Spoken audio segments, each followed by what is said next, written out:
మీ భూమి కొట్టేసే పరిస్థితులు వచ్చారు. మీ పట్టాదారు పాస పుస్తకం మీద మీ తాత, మీ ముత్తాత, మీ స్వార్జితం ఆ పుస్తకం పైన బొమ్మ ఉంది తమ్ముళ్ళు. ఎవరిది బొమ్మ?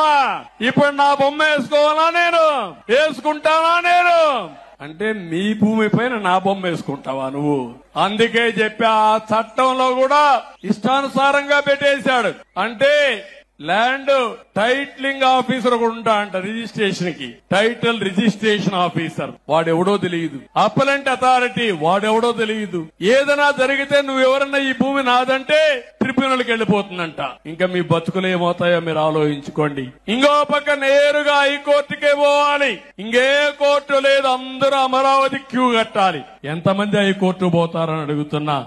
అందుకే చెప్పా, ఈ చట్టం నల్ల చట్టం, దీన్ని రద్దు చేస్తానని చెప్పి రద్దు చేయడానికి మొన్నే తీర్మానం చేశాం. కరెక్ట్ అవునా కాదా?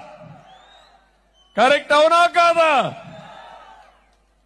అది రద్దు అయిపోతుంది. మీ పట్టాదారు పాసు పుస్తకం పైన ఇంకా బొమ్మ ఉంది. ఏం చేయమంటారా బొమ్మని? ఏం చేయమంటారా బొమ్మని? అన్ని పట్టాదారు పుస్తకాలు మారస్తా, బొమ్మ తీసేస్తా, రాజా ముద్రతో మీ భూమి మీకు ఇస్తానని మీకు హామీ ఇస్తున్నా.